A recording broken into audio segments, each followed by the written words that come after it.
What's going on, everyone? So we know old school RuneScape is going to come out to mobile later this year, and that means we should start looking for training methods that are low click intensity and AFK to get us either good profit or good XP. I just wanted to show a few methods that would be viable for a mobile device after old school RuneScape mobile was released.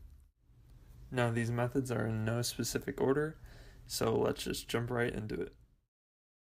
The first method is gold bracelets. Now, the requirements to this are 7 crafting and being a member, and then also having a bracelet mold and then a bunch of gold bars.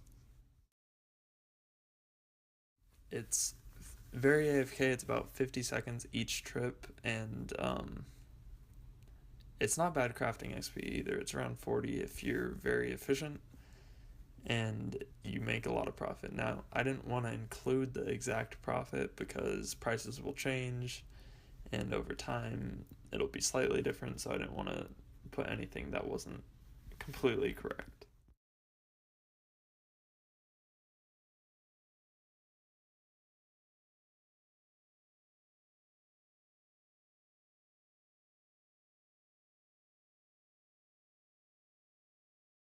The next method is cannonballs. Now, this is one of my favorite methods just because, like, you barely have to click. It's around 2 minutes and 50 seconds of AFK, so it's great. You don't have to click and you earn a nice profit. So the requirements are 35 smithing and then the completion of the dwarf cannon quest. So it's not very high requirements and it's pretty simple. If you do it all perfectly, you can get around 14k XP an hour. But I mean, then again, you're going to be very AFK doing this, so you don't have to worry too much about it. Cannonballs is also a viable method for an alt account because it's just low click intensity. So you can just sit there for 2 minutes and 50 seconds while you're doing something else on another account, or you can do it on your mobile phone and just leave it there and not pay too much attention and still make a great profit. The third method is the woodcutting guild, and this is a great method because the trees are located right next to a bank, and the woodcutting guild also gives an invisible 7 level boost to your current level. The requirements for the guild are 60 woodcutting and then 75% favor in Hosidius House, and this can be done after the Client of Karen quest. It's not hard at all. Another additive bonus to the woodcutting guild is it also has the redwood trees, and you could chop those for even more profit an hour if you're that high of a level.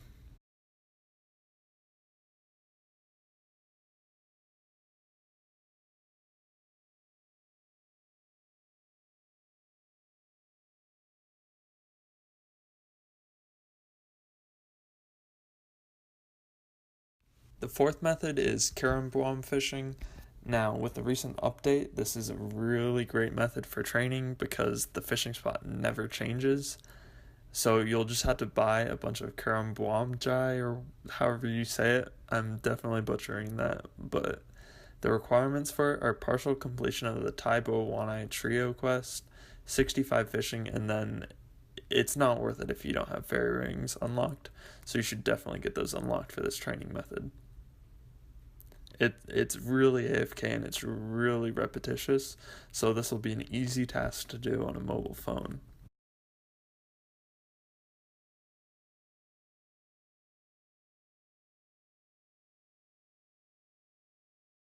You can get to the fishing spot by using the fairy code CLP, so you'll either need a drayman staff or have completed the elite Lumbridge and Drainer diaries.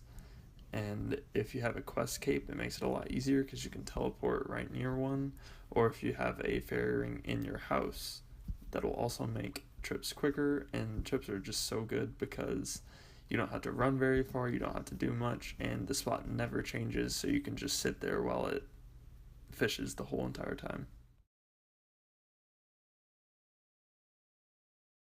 The bait can be bought from Taidechi for 10 GP each in the Taibo Wanai Trio village after you've completed the quest, and this is a lot more efficient than fishing them because you can buy more if you just hop worlds and buy each one.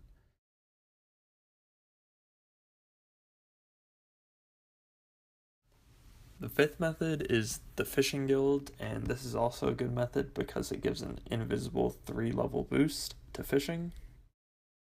The requirements to get in the guild are 68 fishing, or 63 if you have an Admiral Pie for boost, or spicy stew. It's very AFK and profitable, and also if you have 82 fishing, you can do minnow fishing for sharks, and with that, you don't even need to bank, you just have to be more aware and less AFK.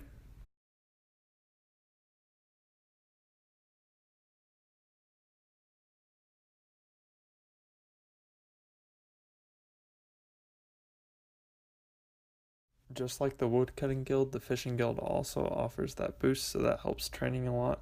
But also the spots are right near the bank, and there's a lot of spots, so you can do different types of training like sharks, swordfish, lobsters, and even tuna.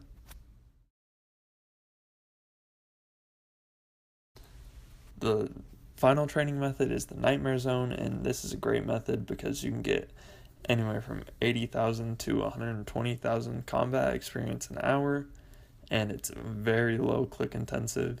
And then you can also profit from doing all this if you buy herb boxes in your reward chest. The requirements to this are sort of higher though. You need 5 of the following quests, and once you have 5 of these quests, you can choose the bosses that you want. There's lists that you can choose that are just melee bosses, and that's the easiest way to go about it, at least, to where you can just flick on melee prayer and then not worry about anything else. The quests that I recommend doing are Vampire Slayer, What Lies Below, Tree Gnome Village, Lost City, Mountain Daughter, Fight Arena, and the Grand Tree, and this is just because these are all melee bosses that you can get. Some of them offer defense XP and some don't, but it's really easy, just like I said, to just put on melee prayer, and then that's all you have to worry about when you're fighting these guys. Typically what you want to do is you want to max out your prayer bonus so that you have to drink less prayer bots, and then you want to buy some of the overloads because you want your stats to be maxed out as high as they can so you'll be dealing as much damage. I like to also bring the Ancient Mace because when you get a power surge, that'll basically allow you to have free prayer or unlimited prayer, and that just makes you have longer trips and be more AFK.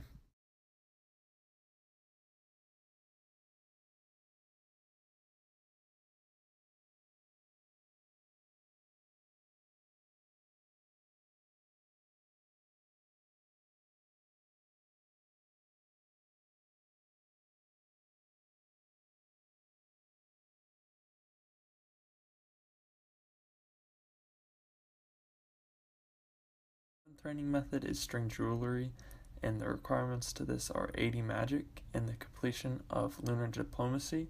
But this is a great training method because it's around 50 seconds of AFK, and with that you can get around 150,000 XP for magic an hour, and that's just a few clicks, so this should be really easy for mobile devices, and you don't have to pay too much attention to it, but on the downside you do lose money using this spell.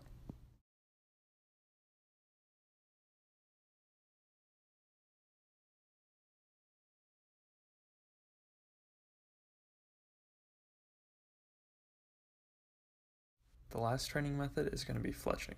This is going to be great for mobile devices because it's low requirements, you only need logs to fletch with, and then you're going to have about 50 seconds of AFK.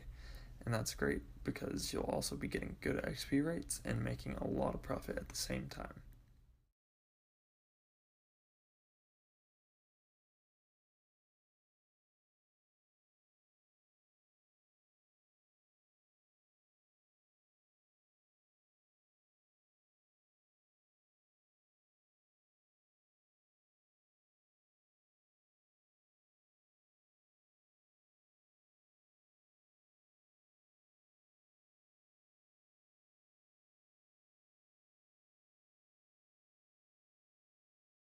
The release of Old School RuneScape mobile has got me pretty excited because it'll be revolutionizing the way we play Old School RuneScape. And if you guys have any methods of your own that are very AFK or low click intensive and make profit and are good XP, just let me know down below. I want to thank everyone for watching and see you next time.